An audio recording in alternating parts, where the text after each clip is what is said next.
네, 오늘은 에베소서 강의 두 번째 시간으로 하늘에 속한 모든 신령한 복이라는 제목으로 하나님 말씀을 선포하도록 하겠습니다. 전라남도 신안 앞바다에 증도라는 섬이 있습니다. 증도는 여러 가지 별명을 가진 섬이거든요. 근처에 크고 작은 1004개의 섬이 있다라고 해서 천사의 섬 이렇게 불립니다. 또 하나는 굉장히 큰 사건이었는데 1976년부터 84년 사이에 이 백자와 청자 같은 수많은 보물들이 발견이 돼서 난리가 나고 많이 발굴을 했잖아요. 그랬다고 해서 보물섬이라고도 불립니다. 그런데 그 증도에는 그 어떤 보물보다 더 귀한 보물이 있어요. 바로 문중경 전도사라는 한 여인이 전한 예수 그리스도의 복음입니다.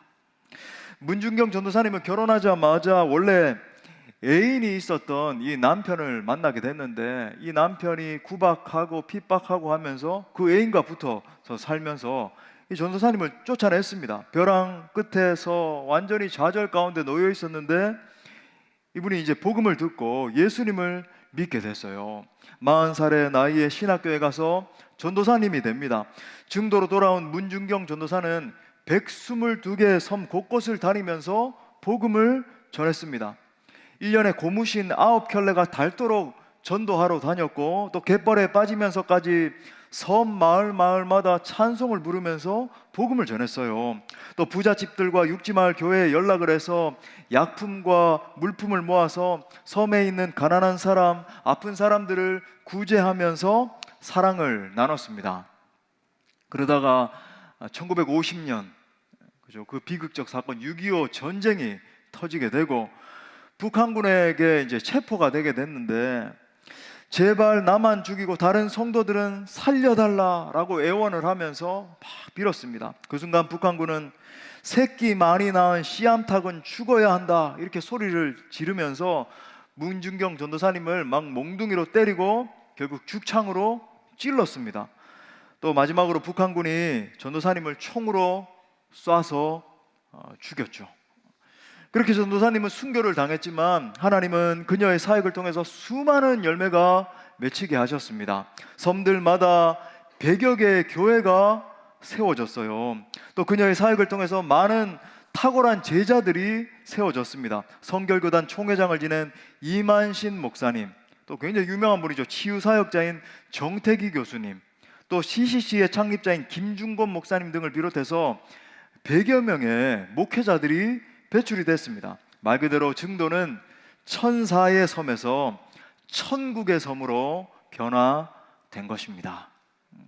이 문중경 전도사님의 사역의 모델이 있는데 다름이 아니라 바로 사도 바울이었습니다. 그녀가 매달 신발을 바꿔야 될 정도로 섬마을을 순회하면서 복음을 전한 것은 사도 바울의 1차, 2차, 3차 전도 여행을 본받은 것이었다 그래요.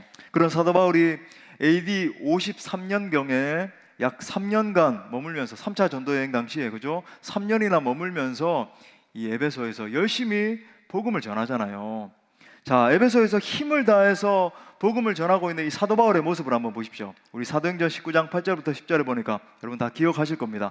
바울이 회당에 들어가 석 달 동안 담대히 하나님 나라에 관하여 강론하며 권면하되, 어떤 사람들은 마음이 굳어 순종하지 않고 또 무리 앞에서 이 도를 비방하고는 막 핍박자가 있었던 거죠.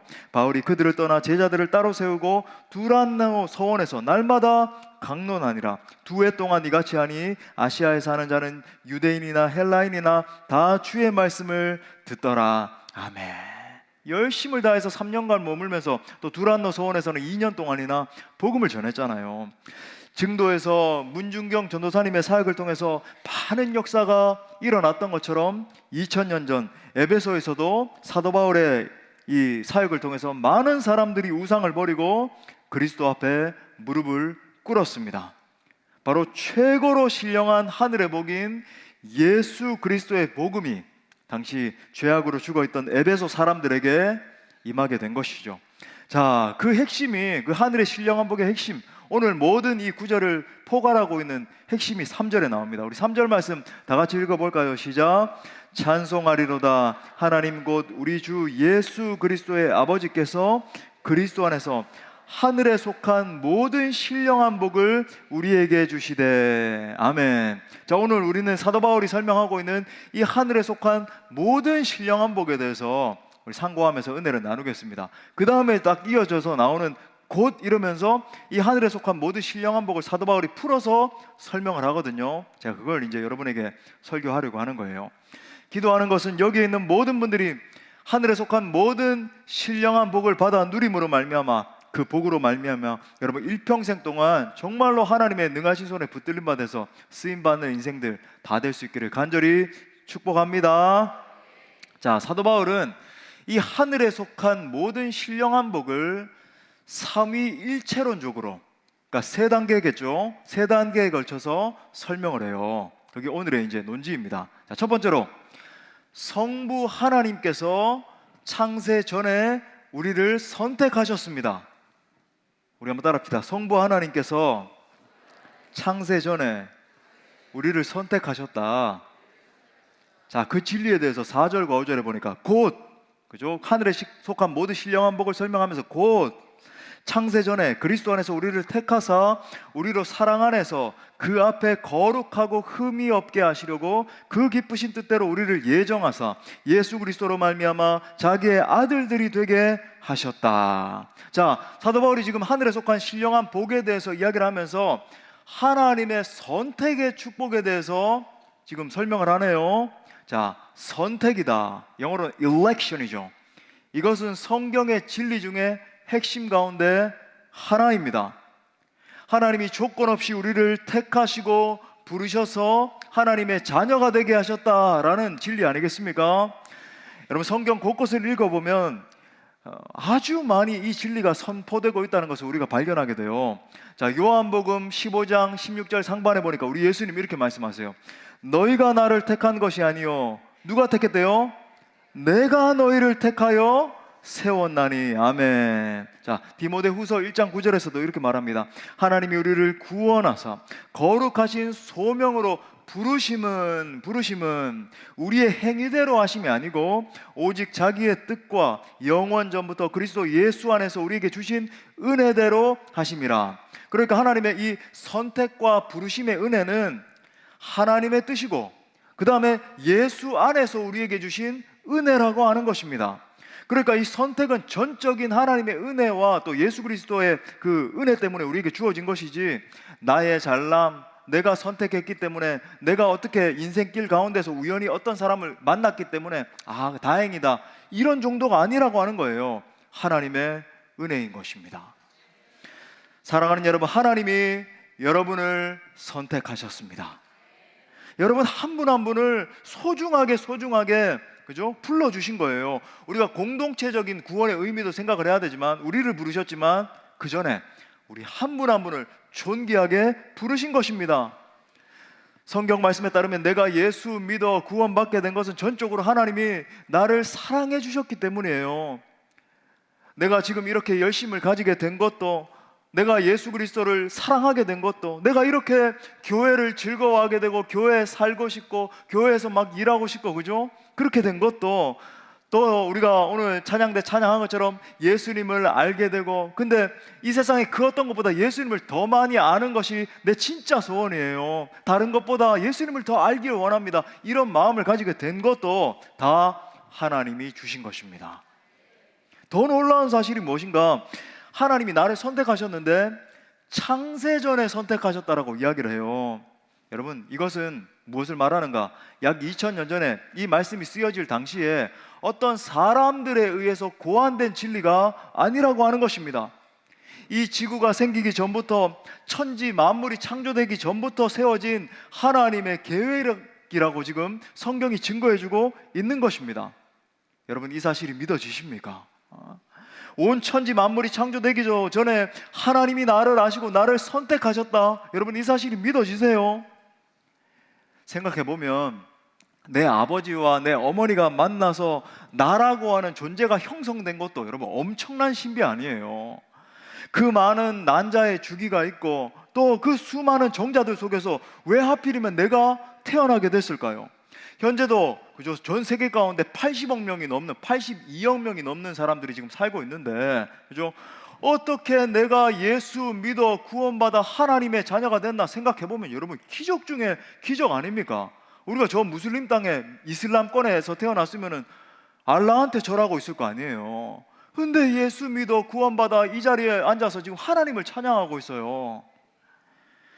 사실 이 진리가 평소에는 잘 느껴지지 않죠. 바쁘게 살아가다 보고 또 하다 보면 당장 내 앞에 요 작은 문제 있으면 그것 때문에 막 골몰하고 우리가 그렇게 살잖아요, 보통. 그런데 이 엄청난 진리가 내 가슴을 막 파고들 때가 있습니다. 바로 예수 그리스도를 만났을 때죠. 예수 그리스도가 내 인격 가운데 막 부딪혀 올 때 이 사실이 이해가 되고 믿어지기 시작하는 거예요. 사실 그전에는 절대로 이해 못합니다. 수많은 사람 중에 날 선택하셨고 그렇지, 지식적이지, 그건 내 가슴에 와닿는 진리는 아니야, 그래요. 그런데 놀랍게도 예수님을 영접하고 그 예수님을 인격적으로 만나게 되면 여러분의 과거가 다 해석이 되는 거예요. 내가 왜 그렇게 그때 아팠었는지, 내가 왜 그런 고난을 겪어야 했는지, 우리 가정에 왜 그런 일이 일어나게 됐는지 다 알게 되는 겁니다. 과거를 돌이켜볼 때 오히려 그 과거들이 하나님의 기묘한 손길이었다라고 하는 것을 알게 되는 거죠. 아, 그렇구나. 하나님이 나를 빚으시기 위해서 내 안에 깨어지지 않은 부분이 있었는데 그 사건을 통해서 완전히 깨어지고 하나님 앞에 두 손 두 발 들고 하나님 앞에 진짜 충성하는 종 만들기 위해서 하나님 내 과거 가운데 그런 아픔을 두셨구나. 다 이해가 되는 거예요.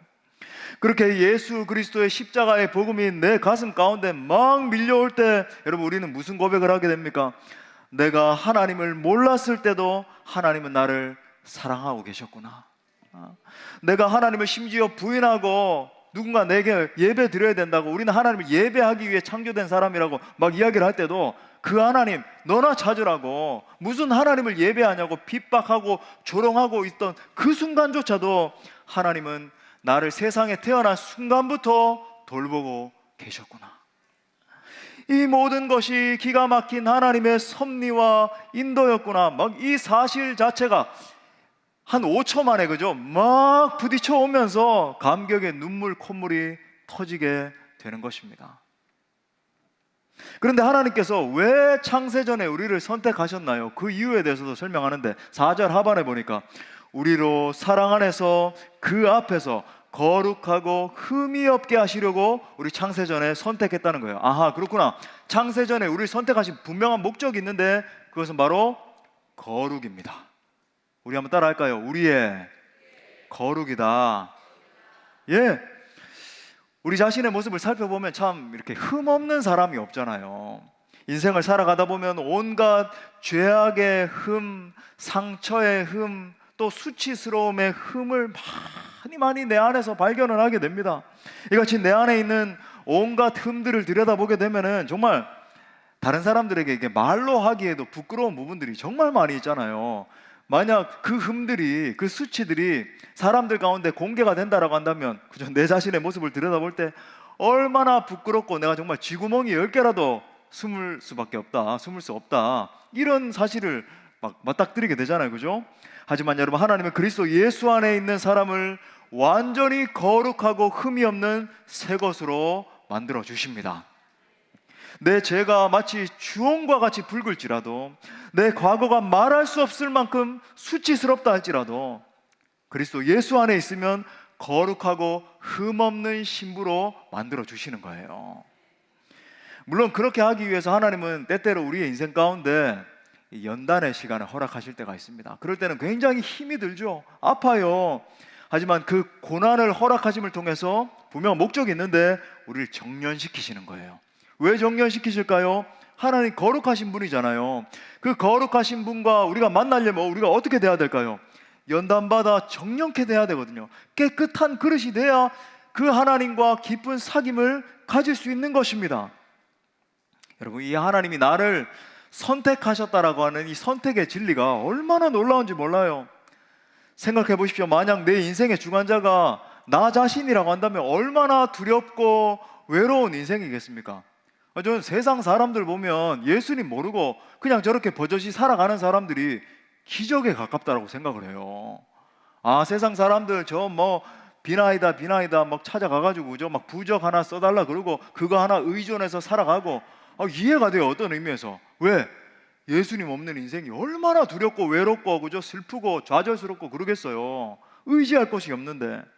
세상 사람들 말하는 것처럼 내가 나의 인생을 다 결정해야 되고 내가 내 인생의 결과에 대해서 다 책임을 져야 되는 인생이라고 한다면 얼마나 무섭습니까? 앞으로 남은 40년, 50년, 뭐 20년 어떻게 살아요? 무서워서. 하지만 나를 선택하신 분이 계시는 거죠. 나를 불러주시고 내가 너를 사랑한다라고 말씀하시고 나를 위해서 물과 피를 쏟아주시면서 사랑해 주신 분이 계시다는 사실이 여러분 얼마나 감사합니까? 그 사실을 생각할 때 평안이 넘치고 기쁨이 넘치고 그죠? 상황을 뛰어넘는 초자연적인 평강이 나를 덮는 것을 경험하게 되는 거죠. 나의 마음속이 늘 평안해, 나의 마음속이 늘 평안해. 이 세상에는 악한 죄 파도가 많으나 나의 마음이 평안해. 할렐루야. 수많은 악과 수많은 상처, 아픔들이 많은 이 세상이지만 주 예수 안에 있을 때 평안한 거죠.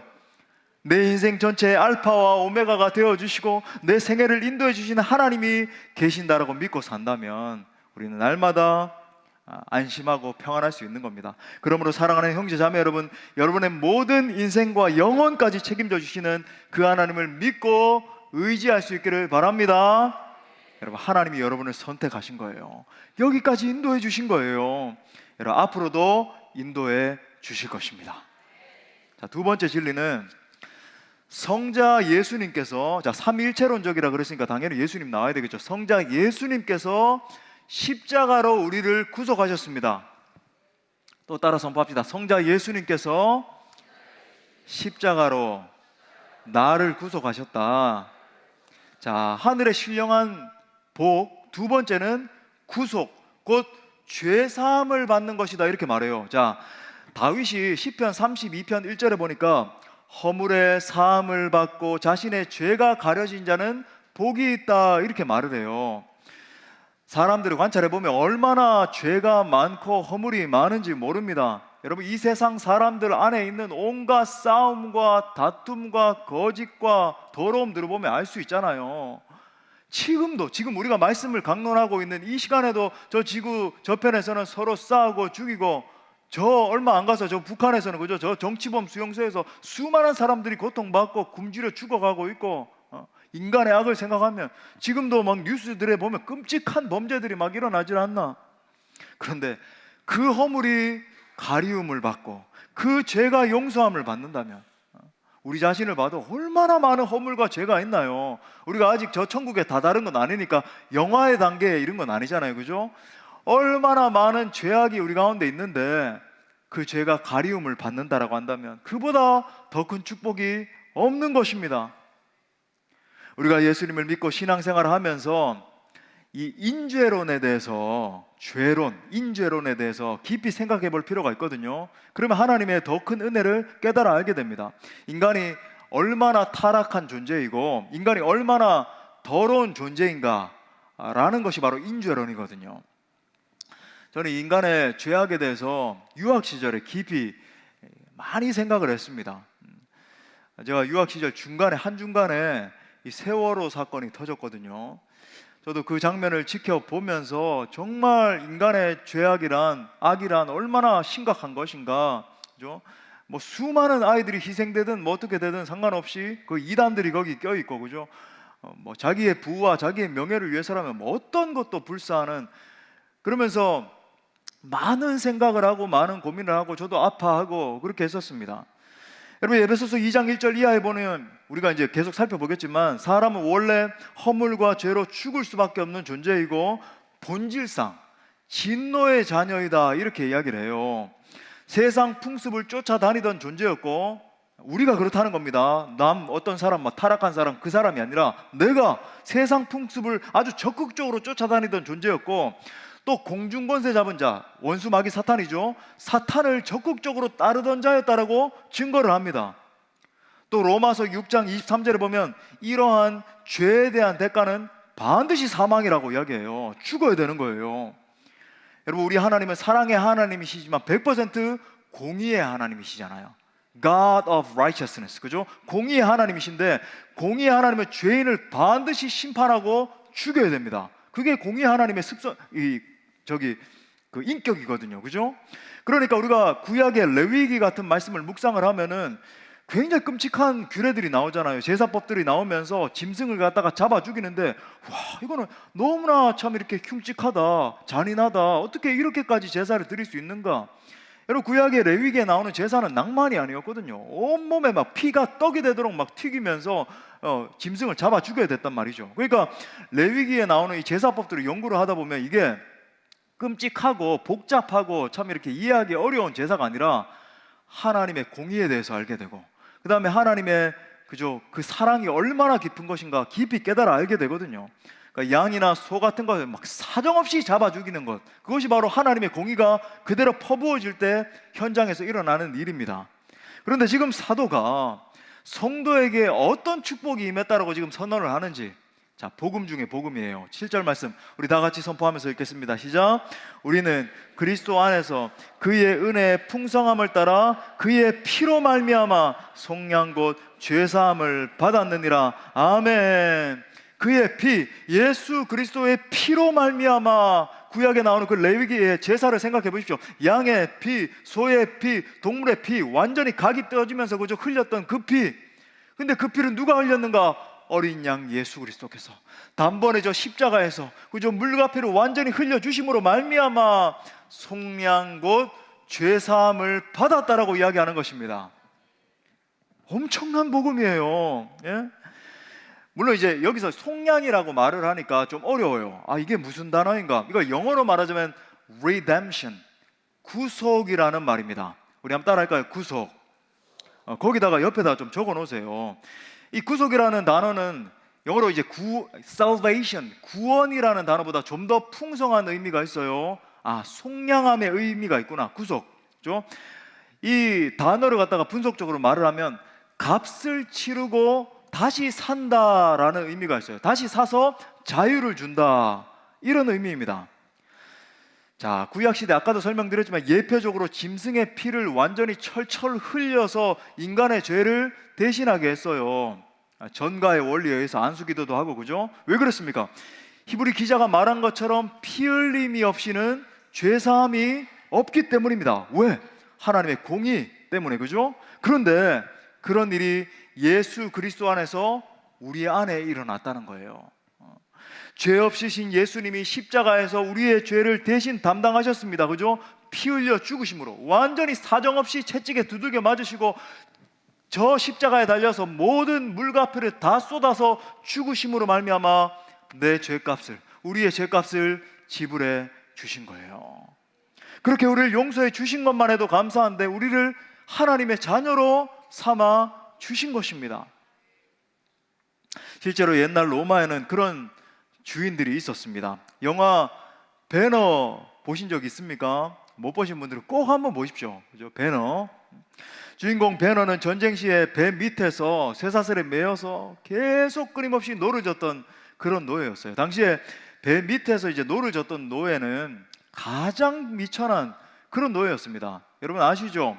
옛날에 이제 윌리엄 윌버포스 제가 이야기하면서도 한번 설명드렸는데, 노예 상선에 타서 그 밑에 노를 저으면서 온갖 전염병들이 다 돌고 대소변을 거기서 다 보고 하니까 전염병이 얼마나 많았겠어요. 그래서 영국 그 18세기 당시에도 윌버포스가 다스리던 그 당시에도 이 상선이 아프리카 땅에 당도하게 되면은 노를 젓던 사람들 중에서 3분의 2가 죽어나갔다 그러잖아요. 딱 이렇게 뚜껑을 열어보면 3분의 2가 죽어있고 나머지 3분의 1이 노를 젓고 있는 겁니다. 그러니까 베너가 그런 사람이었어요. 근데 베너가 졌던 그 배가 폭풍을 어느 순간에 만나게 되고 침몰하게 됐는데, 그때 극적으로 바다에 떨어진 사령관을 구출을 합니다. 그러자 그 사령관은 주인공 베너에게 자유를 줄 뿐만 아니라 자신의 양자로 삼죠.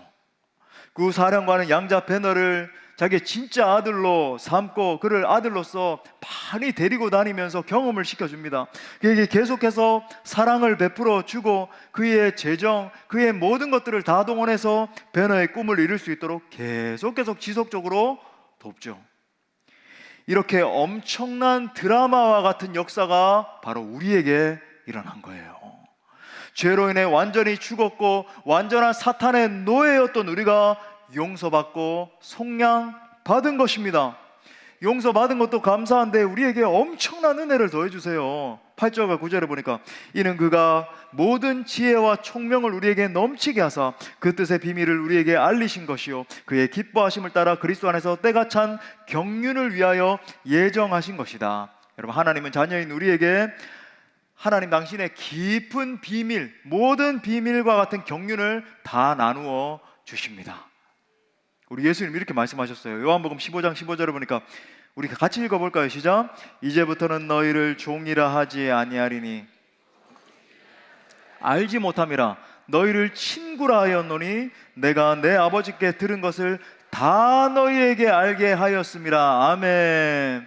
예수님은 구속받은 우리를 친구로 불러주실 뿐만 아니라 여러분 조금 부분적으로만 알려주신대요. 다 알게 하신대요.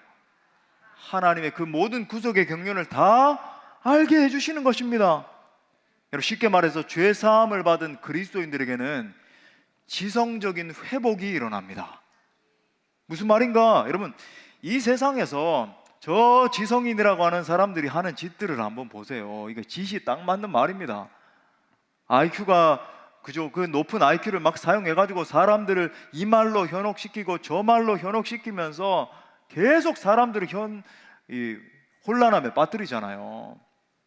그들이 좋은 머리를 사용해서 개발해내는 또 산물들도 한번 관찰해 보십시오. 어떻게 하면 하나님을 더 효과적으로 대적할 수 있을 것인가? 어떻게 하면 하나님의 선하신 창조물에 더 흠집을 내고 더 더럽힐 수 있을 것인가? 어떻게 하면 하나님의 주권적인 역사를 왜곡시킬 수 있을 것인가로 가득한 것을 보게 됩니다. 여러분, 젊은이들도 여기 계시는데 오늘날 저 서울대학교의 모 교수 자신은 기독인이라고 이야기를 하면서 글을 써올리는데 유신진화론자예요. 유신진화론이라는 것은 하나님이 있는 건 인정을 하는데 진화는 부인할 수 없다는 거예요. 진화를 인정해야 된다는 것입니다. 왜? 과학적 사실이니까. 그러면서 하는 말이 과학적 사실을 부인하는 것은 오히려 무식한 그리스도인이다. 그래서 과학적 사유에 하나님은 계시지만 유신진화론이 맞다, 이렇게 설명을 해요. 많은 사람들이 이렇게 표현하고 저렇게 글 굉장히 잘 쓰거든요. 거기에 속아 넘어가고 그런 사람들 굉장히 많습니다. 요즘 보면 자유주의적으로 생각하는. 여러분, 왜 이런 결과들이 여러분 자꾸 산출이 될까요? 하나님보다 과학을 더 신봉하기 때문이죠. 여러분, 과학은 항상 이렇게 짚어보면 단이라고 하는 단서가 붙고 그 단서가 없으면 과학적 이론이 성립되지 않잖아요. 그 다음에 과학은 한계가 있습니다. 물론 여기에 엔지니어들 계시고 과학자들 계시는데 목사님 뭘 아신다고 막 이렇게 생각해요. 제가 여러분보다 수학은 좀 못할 줄 몰라도, 그죠? 여러분, 우리는 성경 말씀인 하나님의 말씀을 여러분 진리로 신봉해야 될 줄 믿습니다. 여러분, 이처럼 죄로 인해 부패한 죄인들의 정신은 혼미한 거예요. 그러니까 하나님보다 더 과학을 숭배하고 세상의 어떤 산물을 숭배하고, 그러니까 하나님 관점에서 보면 심판받을 짓을 골라서 하는 것입니다. 세상 정치인들, 경제인들, 그죠? 여기 경제인들 여러분 나와서 저 서울대 경제학과 나오고 하버드 경제학과, 경제 몰라요. 경제를 그렇게 예측을 잘하면 여러분 지금 계속 경제가, 그죠? 저성장 국면에 들어서고 그렇게 할까요? 그렇게 공부를 많이 했는데 고성장은 계속 가야지. 여러분, 답을 알지 못하거든요. 물론 노력은 하겠지만 세상 사람들이 가지고 있는 지성이라고 하는 한계가 바로 그것이라고 하는 겁니다. 바로 반대로 예수 그리스도 믿어 예수의 생명이 내게 이식되고 죄 씻음의 복을 받은 사람에게는 하나님께서 영적인 총명을 회복시켜 주십니다. 그의 심령 속에 이 세상적인 것들을 뛰어넘는, 마치 다니엘처럼, 그죠? 지혜와 총명을 부어주시는 거죠. 다니엘이 왕이 계속 바뀜에도 불구하고 그 통치권을 유지했잖아요. 총명함을 주셨기 때문에. 그 영혼은 계속 보속적으로 깨끗해지고 그의 정신은 맑아서 하나님의 영광을 선포하는, 어떤 왕을 만나든지, 그죠? 지혜롭게 조언하고 나라를 통치하고 그런 사람으로 서게 되는 것입니다. 그리고 이러한 총체적인 회복의 목적이 있는데, 바로 12절의 증언처럼 우리로 하나님의 영광에 찬송이 되게 하려 하시는 거예요. 아하, 나와 같이 미천한 존재가 어떻게 예수 그리스도의 복음으로 말미암아 회복될 뿐만 아니라 하나님의 영광에 찬송이 될 수 있는가? 전능자 하나님의 영광에 찬송이 되게 하신다는 거예요. 사랑하는 형제 자매 여러분, 이 얼마나 놀라운 특권이며 얼마나 놀라운 은혜입니까? 하나님이 우리를 선택해 주셨고 우리의 모든 죄를 용서하시고 구속해 주신 것입니다. 저는 여러분의 마음속에 성령님의 역사를 통해서 이 감격이 회복되시기를 바랍니다. 여러분, 주님이 여러분의 죄를 용서하셨음을 확신할 수 있기를 바랍니다. 여러분, 이 모든 은혜의 역사를 통해서 우리를 당신의 영광의 찬송이 되게 하시는 거예요. 자, 마지막 세 번째 진리는 성령 하나님께서 우리를 인치시고 기업의 보증이 되셨습니다.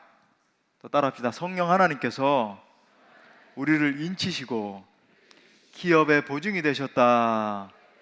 자, 13절에 보니까 그 안에서 너희도 진리의 말씀 곧 너희의 구원의 복음을 듣고 그 안에서 또한 믿어 약속의 성령으로 인치심을 받았으니, 이렇게 말해요.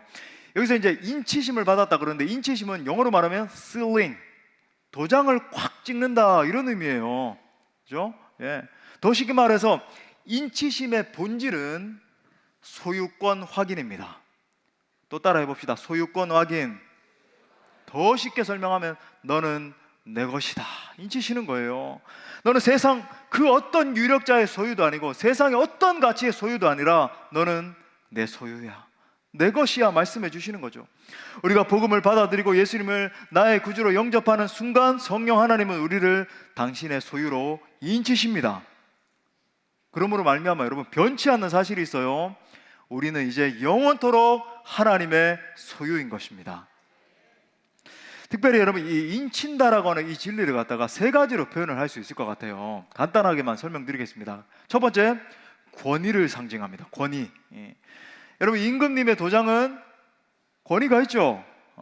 딱 찍혀있다 그러면 와, 권위를 가지고, 또 우리가 어떤 계약을 맺을 때마다 그 서류에다가 이제 계약서에 도장을 딱 찍잖아요. 도장이 찍혔다라고 하는 것은 권위를 갖는다, 법적 효력을 갖는다, 그런 말 아닙니까?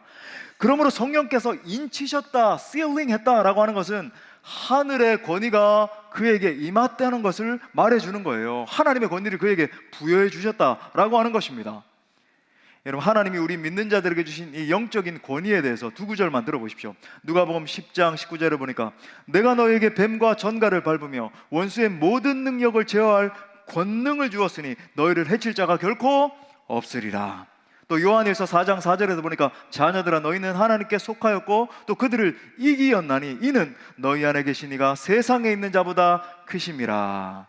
그러니까 우리가 가진 이 영적인 권위라고 하는 것은 예수 믿음으로 말미암아 예수님의 그 왕권이 나에게, 우리에게 이양됐다라고 하는 것을 말해주는 거예요. 자, 이 영적 권위에 대해서는 제가 다음 시간에 설교를 하려고 합니다. 자, 기대하고, 자, 두 번째로 이 인치심의 의미는 아까도 말씀드린 것처럼 소유물이다라고 하는 의미입니다. 사람들이 동물을 이제 사고 팔 때 말이 있든지 뭐 소가 있든지 하면은 거기다가 불로 구운 도장을 갖다가 꽉 찍음으로 말미암아 이 말은 내 것입니다, 이 양은 내 것입니다, 이렇게 확증을 하잖아요. 그러니까 도장을 찍는다라고 하는 것은 자신의 소유되었음을 나타내는 개념이에요. 보십시오. 사도 바울이 우리 안에 찾아오신 성령님이 우리가 누릴 기업의 보증이 되신다, 이렇게 말합니다. 14절, 이는 우리의 기업의 보증이 되사 그 얻으신 것을 속량하시고 그의 영광을 찬송하게 하려 하십니다. 자, 여기서 말하는 기업이라고 하는 것은 뭐 여러 가지 용어를 오늘 좀 많이 공부하네요. 그래도 좀 기본적으로 배울 필요가 있습니다. 그죠? 기업은 성도들이 이 세상과 저 세상에서 누리게 될 모든 축복을 포괄하는 개념입니다. 다시 말해서 우리가 예수님을 영접하게 될 때 우리는 하나님의 모든 축복을 상속하는 상속자들이 되는 거예요. 그 상속의 개념이 누가복음 15장에 나오는 그죠? 아들들의 비유 나오잖아요. 첫째 아들, 둘째 아들 나오잖아요. 그죠? 그 상속의 보증, 보증이 된다 하는 분이 누구라고요? 바로 우리가 예수님을 믿을 때 우리 안에 거하기 시작하시는 성령님입니다. 성령님이 우리 안에 계시고 우리의 보증이 되시기 때문에 우리의 인생의 축복은 보장된 거예요. 이사야 선지자는 하나님의 소유된 우리의 정체성에 대해서 이렇게 전합니다. 이사야서 43장 1절을 보니까 야곱아 너를 창조하신 여호와께서 지금 말씀하시느니라. 이스라엘아 너를 지으신 이가 말씀하시느니라. 너는 두려워하지 말라. 내가 너를 구속하였고. 자, 내가부터 같이 읽어요. 시작. 내가 너를 지명하여 불렀나니 너는 내 것이라. 아멘. 여러분, 이 진리가 우리에게 적용된 거예요. 하나님이 여러분 한 분 한 분을 향해서 너는 내 것이라 말씀하시는 것입니다. 여러분 모두는 예수님 안에서 하나님의 소유가 되었음을, 상속자들이 됐음을 믿을 수 있기를 바랍니다. 자, 마지막 세 번째는, 인치심의 의미 세 번째는 지키시고 인도하심을 의미해요. 자, 이어서 이사야 선지자가 그의 소유된 백성에게 어떤 복을 허락해 주시는지 묘사를 합니다. 자, 이사야서 43장 2절을 보니까 내가 물 가운데로 지날 때 내가 너와 함께 할 것이라. 강을 건널 때 물이 너를 침몰하지 못할 것이며 내가 불 가운데로 지날 때 타지도 아니할 것이요 불꽃이 너를 사르지도 못할 것이다. 여러분, 얼마나 놀라운 말씀입니까? 우리가 하나님의 것이 되었기 때문에 하나님께서 우리의 인생을 책임져 주신다는 말이에요. 물에 들어가도 보호해 주시고 불을 지날 때도 지켜주신다, 이런 말이 무슨 말입니까? 아주 섬세한 돌보심을 묘사하는 말 아니에요. 여러분, 하나님은 우리의 섬세한 보호자가 되어 주십니다. 걱정하지 마세요. 염려하지 마세요. 그죠? 내가 죽을 위기에 당면했다 할지라도 여러분 반드시 우리는 천국 갈 하나님의 백성이 되었으니까 하나님이 우리를 인도해 주시는 것입니다. 여러분, 이처럼 나는 성령의 인치심을 받은 하나님의 자녀라고 하는 확신이 있으면 여러분 어떻게 될까요? 생활이 변해요. 인격이 변합니다. 우와, 내가 어떻게 나같이 미천한 존재가 예수 믿어 예수의 그 보혈의 능력이 내게 적용이 됨으로 말미암아 인치심을 받고 성령의 사람이 됐는가, 하나님의 자녀가 됐는가 알게 되면요, 언어가 바뀌죠. 삶을 바라보는 모든 시각이 바뀌어요. 모든 생활 속에서 성령의 그 열매들을 맺으면서 살기 위해서 애를 쓰는 존재로 바뀌게 되는 것입니다. 그것이 바로 성화의 본질 아닙니까? 그죠? 또한 성령의 인치심을 확신하는 인생의 특징이 있다고 한다면 그것은 확신과 자유와 평강입니다. 더 이상 죄가 나를 다스리지 못하고 예수님의 보배로운 피가 나의 죄를 씻겼다라고 하는 확신이 있기 때문에 언제 어디서든 어떤 일을 당면하든 당당한 거예요. 또한 나는 영원한 하나님의 소유가 됐고 그 하나님이 내 인생을 인도하신다라고 하는 확신이 있기 때문에 자유와 평강이 있는 것입니다. 우리 한번 따라합시다. 하나님이 내 아버지가 되시고 나는 그의 자녀가 되었습니다. 여러분, 이 놀라운 사실로 인해서 날마다 확신과 자유 가운데 승리하는 인생 되시기를 축복합니다. 말씀의 결론을 맺겠습니다. 제가 앞서 언급드린 이 증도의 문중경 전도사님이 예수님을 믿기 전과 믿은 후에 어떠한 변화가 일어났을까요? 바로 담대함이죠. 확신이 임한 거예요. 예수님 믿기 전에는 내 자신이 어떠한 존재인지를 알지 못했습니다. 그러니까 좌절하고 낙심하면서 계속 실패한 삶을 살 수밖에 없었어요. 하지만 예수님을 만나고 난 이후에는 그 내면에 당당함이 생긴 것입니다. 내가 예수 믿어 하나님의 소유가 되었고 내 안에 성령께서 함께 하신다, 그 성령님이 나의 기업의 보증이 되어 주신다라는 확신이 생기니까 담대함이 생기는 거예요.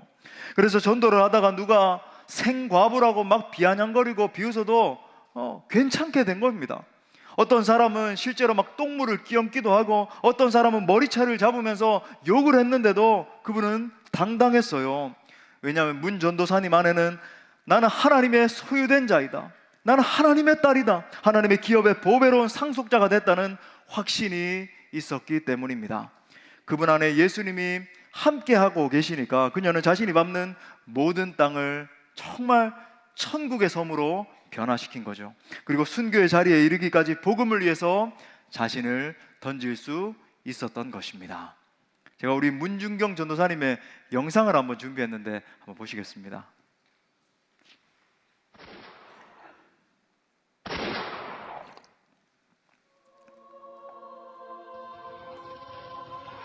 한국 전쟁이 황창이던 1950년 10월, 어느 바닷가 모래밭에서 날카로운 총성이 울려 퍼졌다. 섬마을 사람들에게 복음을 전하다가 북한군에 의해 순교의 피를 흘렸던 문중경 전도사. 주님, 내 영혼을 받으소서. 이런 믿음의 고백을 마지막으로 그녀가 남기고 간 것은 달고 다른 고무신 한 켤레였다.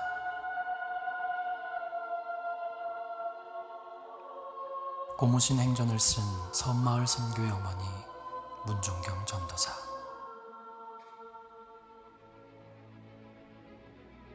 결혼 생활에 실패하고 살아도 사는 것 같지 않던 어느 날,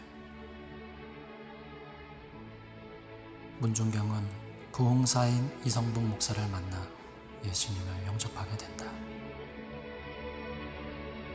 이후 사람을 낚는 어부가 되라는 주님의 부름을 받는 문중경은 40살에 늦깎이 신학생이 된다. 첫 개척지는 고향 임자도. 이때부터 나룻배를 타고 신안군에 흩어져 있는 수많은 섬들을 다니며 전도를 시작한다. 병든 사람들을 치료해주고 육지를 오고 가며 주민들의 부탁을 들어주고, 만나는 사람들에게 찬양을 불러주고 기도를 해주고 복음을 전하고, 1년에 고무신 9켤레가 닳도록 울퉁불퉁한 돌길을 걷고 또 걸으며 자나깨나 선교에 앞장섰다. 그러자 그녀가 가는 곳마다 기도처가 되고 사람들이 모여들면서 교회가 세워지기 시작했다. 신안군 일대에 100여 개의 교회 개척, 그중 증도에서만 11개의 교회 설립, 증도 주민 90% 이상을 전도 복음화. 예수님의 증인으로서 땅끝까지 복음을 전하며 세상의 빛과 소금으로 살았던 문중경 전도사.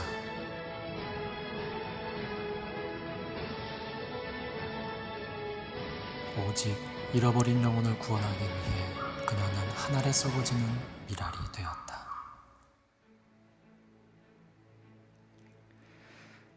오늘 사도 바울이 말하는 이 하늘에 속한 신령한 복의 핵심은 예수 그리스도의 복음입니다. 문중경 전도사님을 변화시킨 그 복음, 증도와 에베소를 변화시킨 바로 그 복음, 바로 이 복음이 우리에게 임한 복음인 것입니다. 이 복음 안에 놀라운 하늘의 축복, 하늘의 기업이 다 들어있는 거예요. 그러므로 이 놀라운 복음을 누리고 전함으로 말미암아 우리의 삶을 통해 하나님의 풍성한 복을 선포하는 인생 다 될 수 있기를 간절히 축원합니다. 말씀을 주신 하나님께 영광의 박수 올려드리겠습니다. 다 같이 일어나셔서 함께 찬양하고 기도합시다. 우리를 택정하시고 부르신 그 놀라우신 주님, 함께 고백합시다. 나를 지으신 이가 하나님, 나를 부르신 이가 하나님, 나를 보내신 이도 하나님, 나의 나 된 것은 나 하나님 은혜라. 나의 달려갈 길, 나의 달려갈 길 다가도록, 나의 마지막 호흡 다하도록, 나로 그 십자가 품게 하시니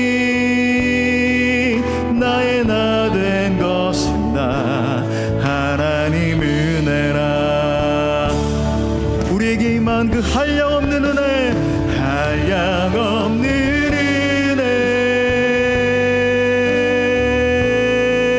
갚을 길 없는 은혜, 내 삶을 애워싸는 하나님의 은혜, 하나님의 은혜, 나 주저함 없이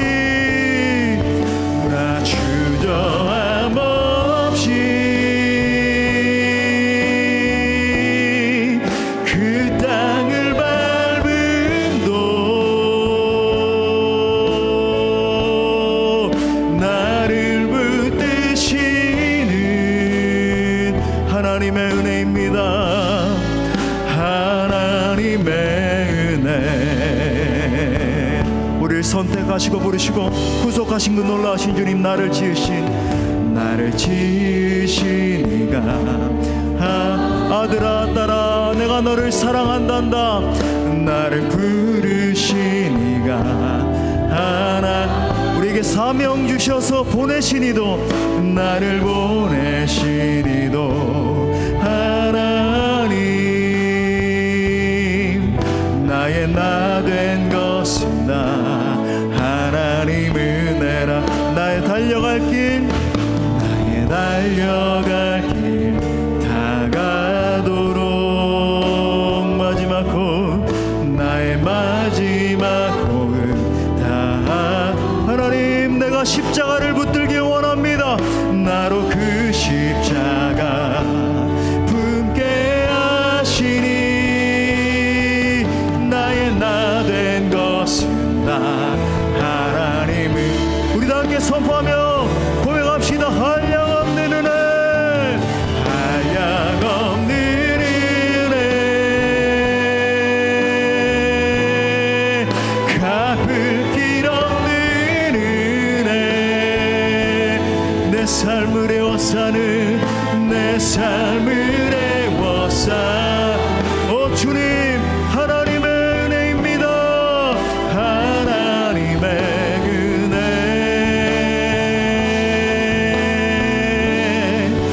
나 주저함 없이 그 땅을 밟음도 나를 붙드시는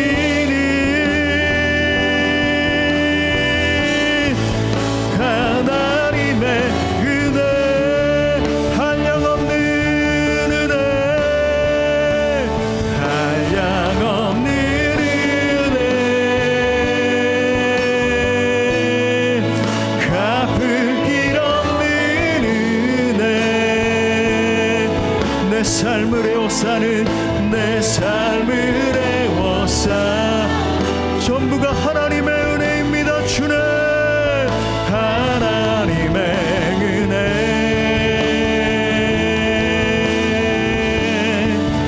나 주저함 없이 땅 끝까지도 그 땅을 밟음도 나를 붙드시는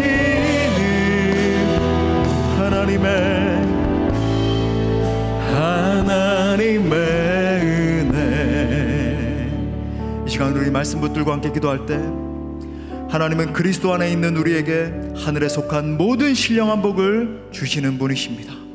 영원하신 하나님이 나를 선택하셨고, 그의 아들 예수님이 나를 구속하셨고, 그분의 영이신 성령님이 나를 인쳐주신 거예요. 이제 우리의 모든 삶은 그분의 손 안에 있고, 우리가 어디로 가든지 우리를 떠나지 않으시는 것입니다. 이제 우리 모두 그 놀라운 사랑의 역사 앞에 반응하며 기도하며 나갑시다. 날 사랑하신 주님, 이제 나도 나를 부르신 주님의 음성 앞에 기쁨으로 반응하길 원합니다. 나를 선택하시고 나를 구속하시고 나를 인쳐주신 주님을 위해서 살기로 작정합니다. 이제는 불안과 염려와 죄악의 삶을 버리게 하시고 확신과 담대함과 평강의 걸음을 걸어가게 하여 주옵소서. 오 성령 하나님, 이 시간 제게 강림하여 주시사 나를 새롭게 빚어 주옵소서. 내 안에 구원 감격으로 넘쳐나게 하시고 나로 하여금 하나님의 기쁨의 도구 되게 하여 주옵소서. 주님 역사하소서. 나의 인생을 사용하여 주옵소서. 우리 다 함께 통성으로 기도합시다.